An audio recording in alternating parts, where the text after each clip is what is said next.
Good morning, everyone. This is Greg Aden for another episode of Your Servant Leadership. And today I've got a wonderful, very interesting, very diverse background. And I know you're going to enjoy getting to know her. Her name is Sarah Oehler. Sarah, how are you today? I'm great. And you're coming to us from Fort Collins, Colorado. Fort Collins, Colorado, the home of the Colorado State University Rams, right? It is. And now my employer, I work with the Rams and do Awesome. communications on their behalf. It's good to be I believe working at a college or working with or for a university would be the dream job. And I say that because A, I'm envious. I would love to speak to college students around the world around really important topics, not social media, other things. And it's just great. And then you all went to a bowl game this year, Snoop Dogg Bowl or whatever they call it, right? I absolutely love that. I was actually reposting on social media. I just said, how great is it that this is basically a mascot for a team that has a lot of grit and has overcome a lot of years of just having tough seasons, right? And I Yeah. feel like he's such a positive mascot for America right now through the Olympics. And that was a lot of fun for us to be able to go and be represented there on the national stage. Interesting dude. I mean, at first blush, you might say gangster, don't want my kids to follow him, but more you get to know him and more you see what he's doing, he's a diverse guy himself. And he's got a big heart.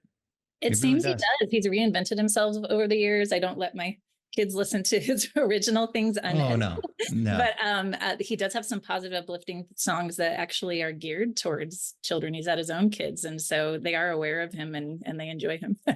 Speaking of reinventing oneself, wow, it would take us a while to go through all of the places you've lived, all the titles you've had.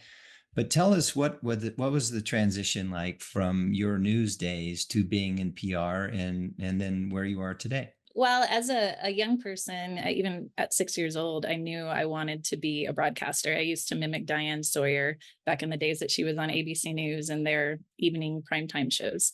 Yeah, And I would just mimic her. I really loved the way she held herself. I liked the compassion in which she did interviews. And I just felt like it was a wonderful platform for telling stories. And I love to write and tell stories. So I knew going into college that I was going to declare that major and went to the Annenberg School of Broadcast Journalism at USC. In retrospect, would have been a lot more fun to go to college here in my home state, but as a lot of 18-year-olds do, they say that I want to spread sure. their wings and get out there. And I just really learned a lot about what goes into telling stories, but also the fact that inside of a newsroom, things are happening fast, particularly 24-hour news.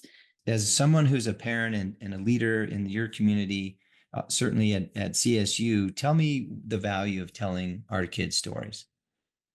That's a great question.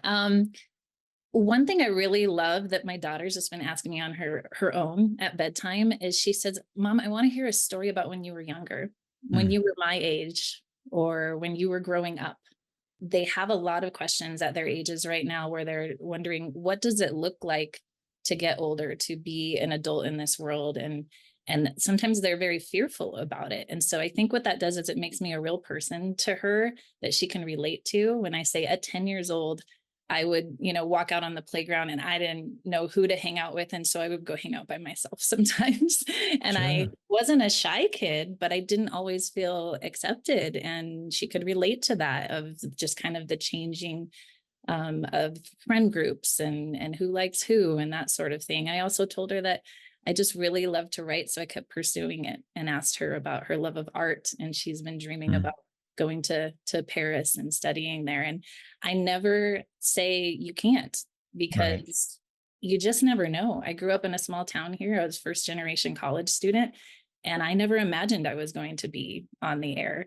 And I was never told I couldn't. I was just told, hey, pursue your dreams and go to college and keep pursuing that thing that you really love.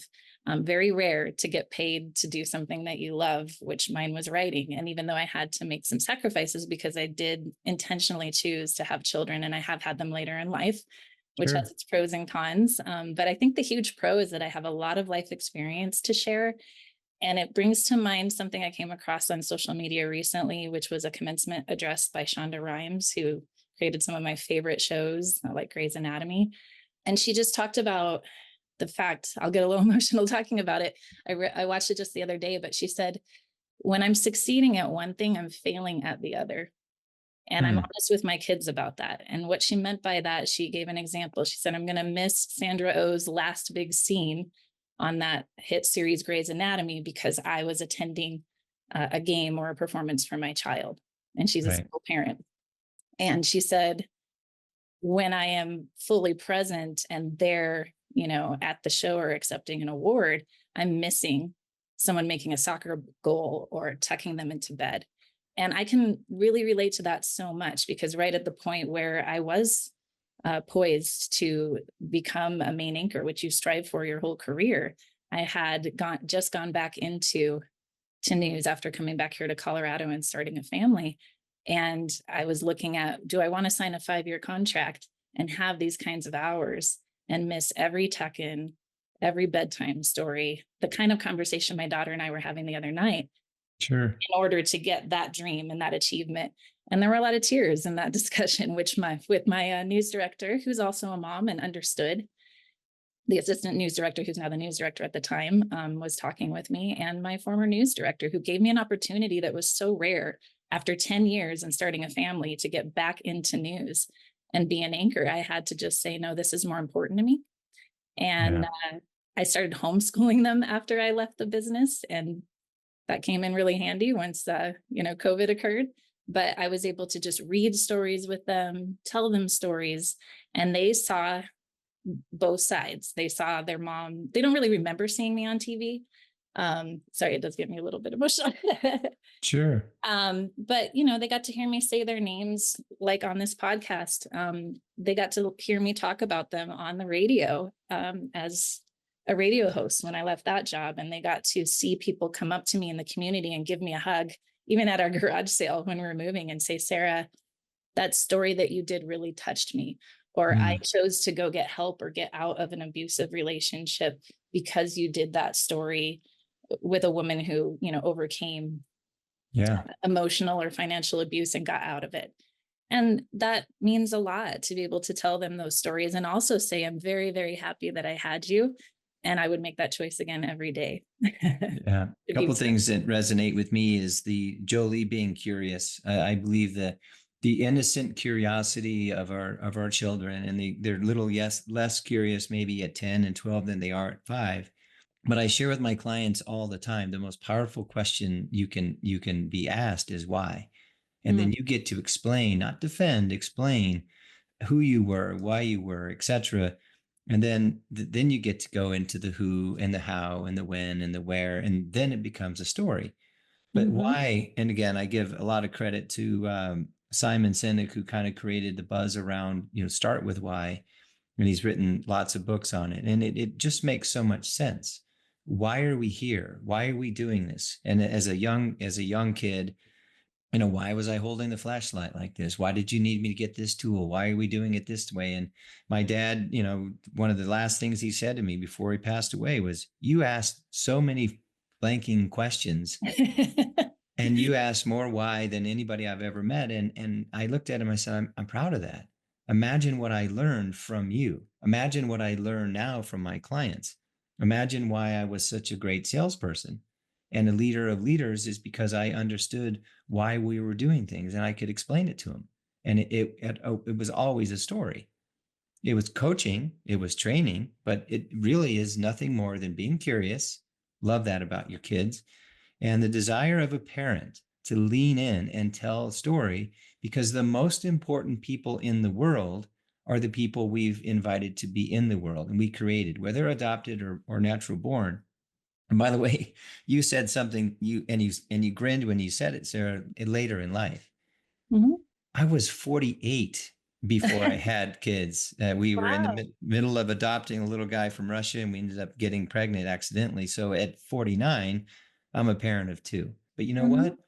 One of the reasons I'm young, I feel young, I believe I'm young, is because I've been able to pretend I am young, because I get to chase him around the yard and I play with agree. him. It keeps you young. Awesome.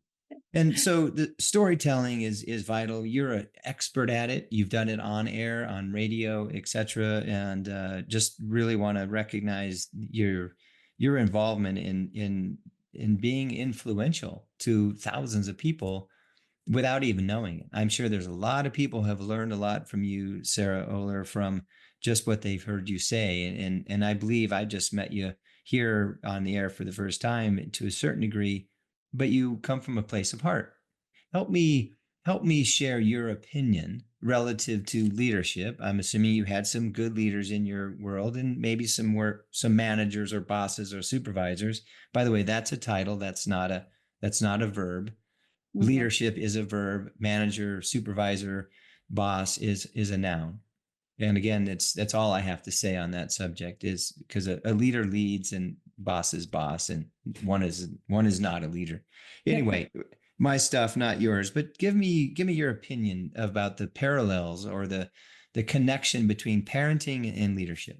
I feel like a lot of the same skills that you need in parenting, as far as giving feedback or having vulnerability or candidness, like I was describing in that conversation with my daughter, is important as a leader. And it's important whether you're in a crisis or it's just your day to day or weekly one on one with the person that you might be a leader in a leadership position over, to really think about the further implications, not just the person you're speaking with. It's very important if you're a supervisor of someone or a leader, to think about what might be going on in their world and get context before you Hmm. talk about any challenges that might need to be overcome in the workplace or deadlines missed, but also to have that vulnerability and admit I've made mistakes too, or I've had this Yeah. kind of time as well. And how can we creatively together as a team help our whole team to shine and have integrity? You just mentioned something too. You don't know what's going on in the other person's world. And when you don't care, it's called something else. But when you do care and you lean in, it's called empathy. And Mhm. I believe empathy and curiosity are two of the most important leadership traits a man, a woman, a person can obtain. Because it starts with, I wonder where Sarah's coming from. And if you wonder, then you start to care, and then you start to be curious. And now all of a sudden, Sarah trusts Greg as a leader, as a parent, as a friend, as a partner.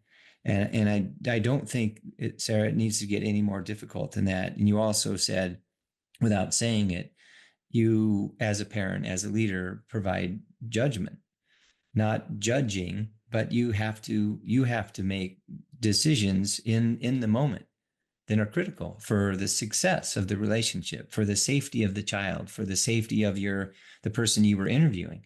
And you have to make quick judgments, and you don't need to sit there and defend them. You might have to explain them after the fact, but that's what leaders do. Leaders lead. I just think it's a really cool conversation. Not everybody kind of equates the connection between parenting and leading, but I haven't heard anyone tell me I'm crazy. So I think I'm on to Yeah. I think I'm on to something. And I like what you said, Greg, about getting curious. And I think that's why, you have a podcast, right? And you want to learn from others and you want to share that knowledge. And why you're so open is you're curious, you ask questions. And I'm built that way. And getting curious with our kids, getting curious with the people on our teams, whether they are um, managing us or we might be managing them, getting curious, I have seen diffuse situations where, I really felt tense because maybe I made a mistake and I needed to own it. But I needed to come into it. And I've made the mistake of being quite defensive. I'm a perfectionist and I am someone Mhm. who, really Yeah, had to, amen. right? I had to look at my image every day on TV. So you're constantly playing back what you did and criticizing it in your own mind. You're your own worst critic. So I've had to learn, and a lot of this has come from current people that I'm working with, and they've given me the feedback. And throughout my different career evolutions, is Sarah, you have the gift of talking, right? But you need to listen. You need to maybe not come in with all of your reasons and all the circumstances of why it didn't happen, but really listen, figure out what's going on for the other person. And then you're always going to be able to pause, reflect, and give a better answer and have a more constructive conversation. So I'm learning to do that now as a leader and having to slow myself down Mm. because like the illustration from the newsroom. I was always working at a very fast pace. It was crisis all the time. And I'm learning in this university environment, you can slow down. It's okay. Yeah. We will have those moments where there needs to be something fast going on. But I have the luxury now of really getting curious and getting to know the people that I work with on my team. It helps us all work together better, achieve the same goal together better, and ultimately serve the students better. If you want to, if you care, if that truly is a goal, your behavior will follow your intentions. And that's something else I coach is be more intentional with your word. But how do you go about being successful? You ask questions about people that are successful in the field or in the position that you want to be in. And it's called, do you have a minute? I'd like to ask you all these questions because I want to be like you someday. That might Mhm. be a kid, that might be a student, that might be someone in your, but if you walk in and you act like you know everything, by the way, no one knows everything. Right. And the curious people win the trust of others because they lead with honest empathy and authentic curiosity. And again, I can't implore that any more than I've already said it. But before we move on to what you're doing today, share with us who are a couple of the really important mentors. Well, in college, there was someone, Rebecca Robinson, who reached out to me recently during another life transition, who she just formed a group and brought students together. It was all females when I was in college, and she brought them into her home, and we would just we'd Hmm. have dinner together. And she was a graduate, and she was single, and she just gave her time and her expertise. She worked locally there, but then went on, and I've just kind of watched her through social media to have a very interesting job with the government and has lived all over the world. You know, she's lived in Paris, she's lived in the Middle East, in Awesome. London, and just watching that has been so inspiring to me. And even though my dream of becoming a foreign correspondent, I gave up to have kids, I don't regret that. It has been fun to watch her have those international adventures and dream of Neat. that in the future, when I'm in a position to do so and I have, you know, raised my children, and having that love of travel and the curiosity she has about the world and about serving is why Yeah. she got into that position with the Who government. who else would you recommend us? Terry Answer. It was really great to see this full circle story happen with her, because when I was a freshman at USC, she taught one of my classes. And then throughout that year and my sophomore year, I got involved with Impact, which was the student broadcast. And actually, it could be seen in Los Angeles, that student broadcast. And she managed that, and she was on air at KTLA. But she really took a vested interest in me, and she recommended me for internships and for jobs. She took the time to talk to me on the phone. And then she ended up being the full circle thing is after 10 years out of news, I go back to Toledo, the last news market I had worked in back in 2016. And when I moved out there, she was my talent coach. She knew my news Hmm. director from there because they had been teaching students overseas together and made that connection. So this Los Angeles professor was then my talent coach as an anchor all these years Wow. later. And it was just such a pleasure. We just, you know, gave each other a big hug, and we still stay in touch. And she just has been a tremendous mentor and has taken so much time, even though she's quite busy, to really invest in me and tell me that I could make it. And that confidence kind of carried through. She takes the time and the energy to Mhm. take care of you because she believes in you. She wants you to succeed.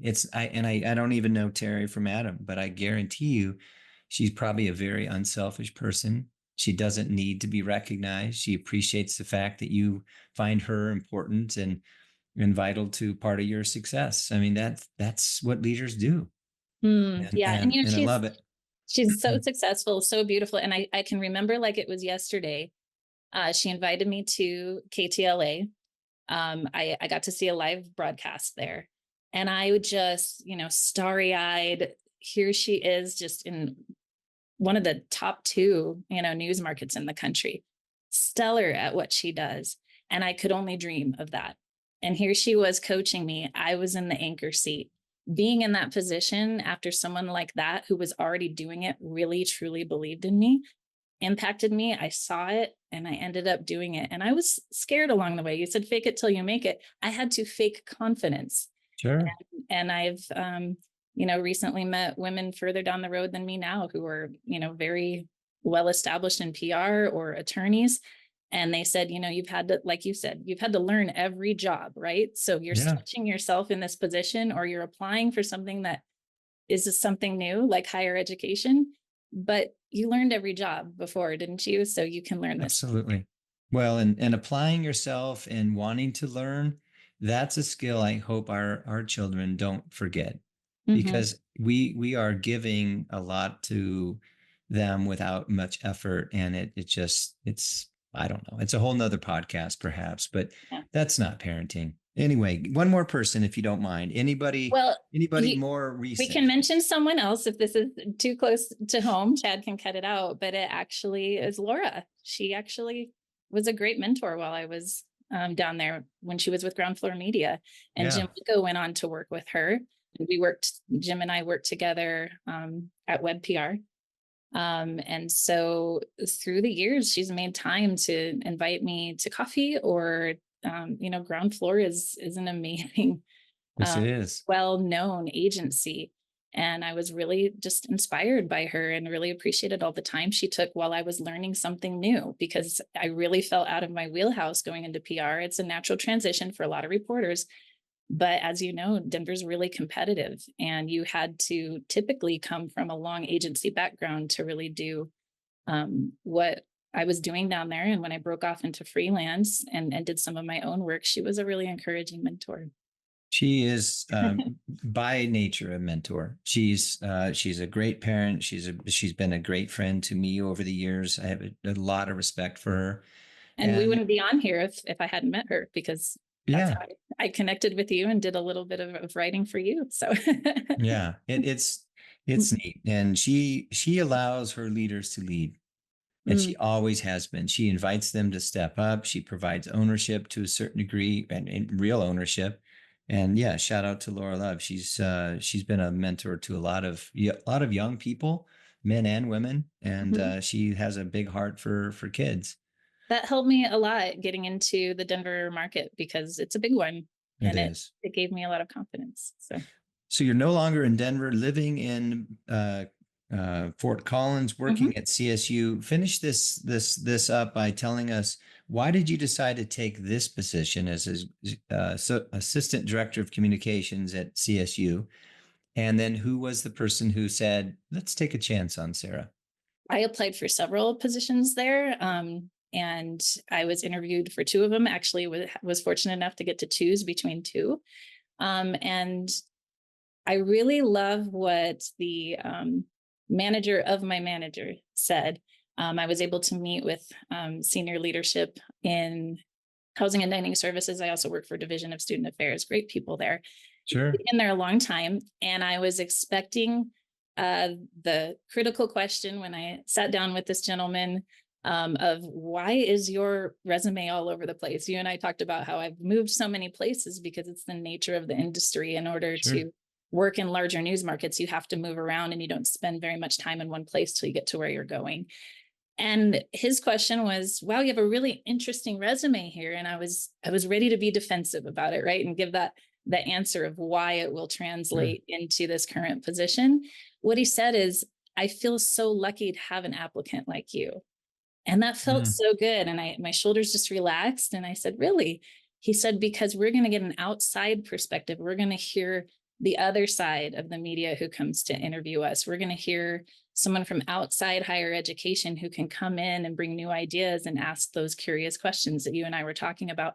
And I feel fortunate that we're going to get that perspective. And I recently delivered a quarterly media report to him that he really liked. And it was the first time doing that for higher education. And it felt really satisfying that even though Yeah. I was pushing myself out of my own comfort zone, that I now have become a part of this team and learned so much. And I feel like I'm part of a much greater purpose, which ties back to what we were talking about. I wouldn't have those mentors and the success I've had if I had not gone to college. Not everyone takes that path or has to take that path, but it opened doors that I would not have had Yeah. as one of five kids in a house that really couldn't just, take me wherever to try to have these opportunities. I got to learn from some of the best because of the opportunity to go into higher education. And we are serving that purpose for those students to give them a vehicle to achieve their dreams and hopefully make an impact in their community. Yeah, college doesn't have to be for everybody, but it certainly is a great 4-year opportunity, 6 years, 8 years for some, depending on what they want to do, to find out who you are. Because Mhm. high school is high school. And God bless you if you decide to go out and be a tradesman afterwards, etc. Not my business. But the experience, the life experience you get from having needing to be on your own. And I believe college where you're not living at home and just going to and from, again, a commuter school, nothing against it. I'm just saying I'm away, I'm free, no one's here to take care of me. I need to learn how to take care of myself. That's where independence comes from. And I'm a huge advocate of that experience, regardless of what you decide to do. But Sarah, That you was a huge growing experience for me as well. And I'm grateful to be a part of talking to different students who are out of state here and encouraging them because it was tough for me going away from home and standing on my own 2 feet, living there. And I'm glad I've been able to interact with some of the students and encourage them to continue because, like you said, I have friends from university that I still keep in touch with and who have come back and encouraged me to do things like right now trying to start a short film and I've been working up at Mountain Film every year, but that came from a conversation with someone I went to school with and lived in the dormitories with and it's just so great to still have those connections through life and the impact that it has on you. well, I'll leave you with this. You and I were talking off air about your desire to start a podcast. People have said you probably could, you probably should, Yeah. and you have everything necessary to be an interesting interviewer. You're easy to talk with, you're easy to talk and Thank have you. a conversation.